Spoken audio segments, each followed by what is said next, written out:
witcher's trick for tough winters. Not terribly subtle, but... Effective? Remember, don't ever do this. Why show it to me at all, then? Just in case. Never know what could happen on the path, what could save your life.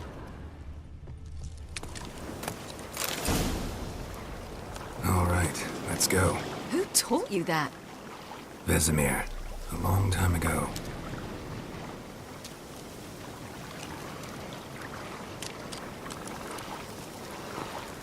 How long? Very.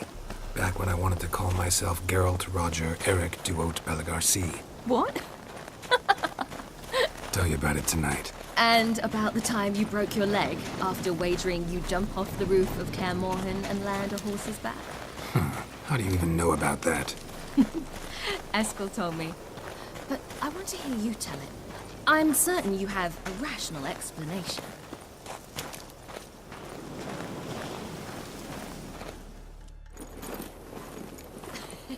You never gave me piggyback rides at Kaer Morhen, remember?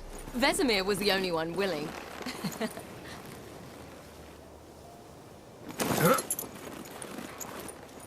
Had to wait till now to remind me? You've put on some weight since Kaer Morhen.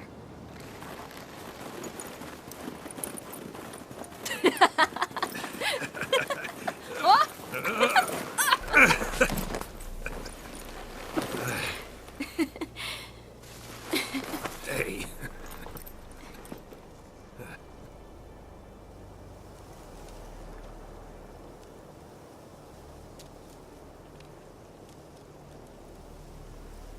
Ciri. We should get back.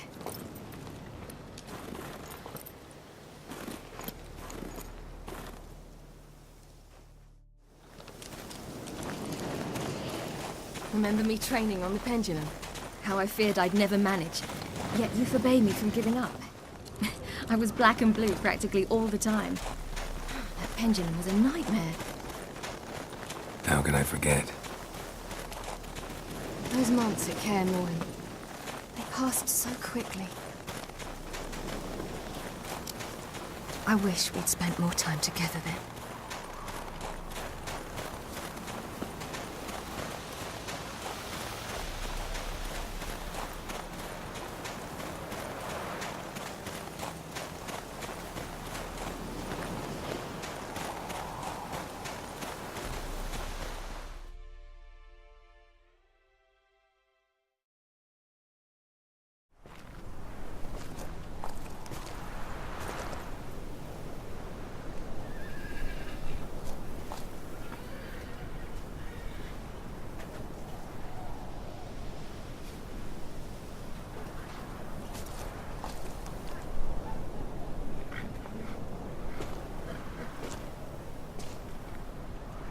Almost managed to forget it was today.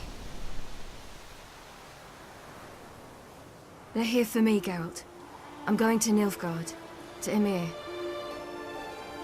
I know you didn't expect this, but in Vizima, my father and I spoke for long. Argued, really, and parted. Then a messenger came with a letter. I didn't say anything at first because I wasn't sure, and then I realized I had to stop fleeing. I realized that if I wish to change anything, I cannot do so hunting monsters round forgotten villages. I must do so from there, from Nilfgaard.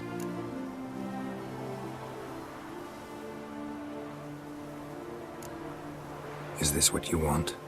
Yes. You'll not try to stop me. Take me to the Blue Mountains by force.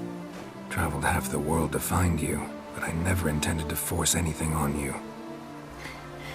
I know. You'll be fine. You're a witcher. We needn't say goodbye.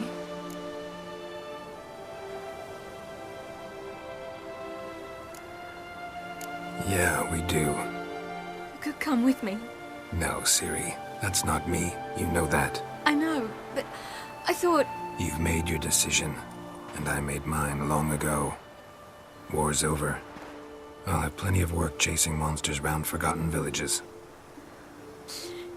When do you leave? Now.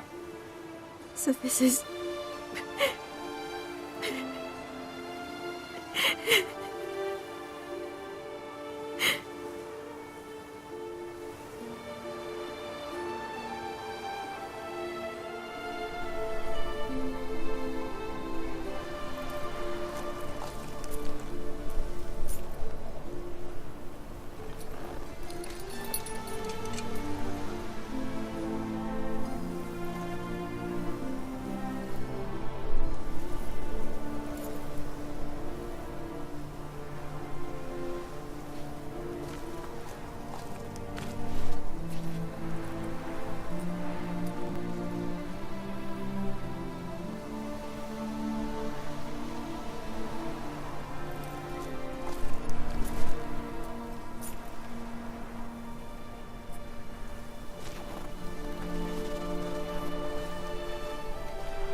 The Third Northern War ended.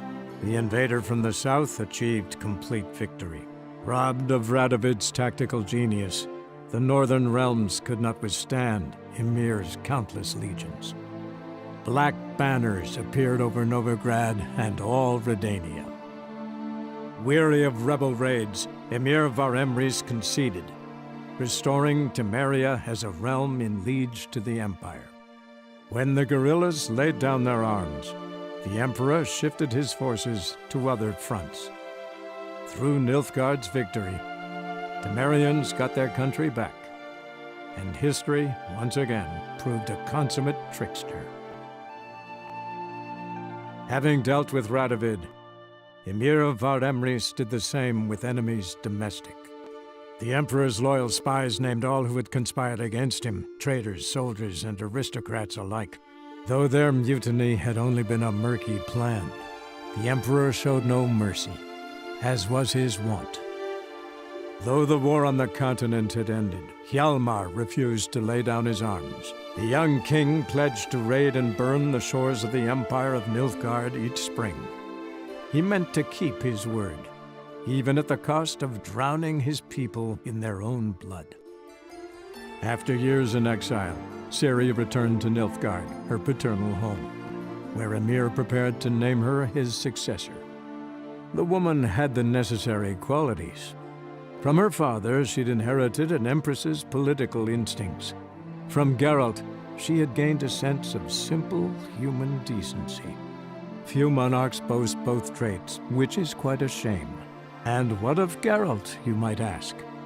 Well, he continued on as before, living hand to mouth, job to job, on the road, ever coinless. We would meet at times over a glass of strong drink to talk about the old days and speculate what could have, would have, might have been.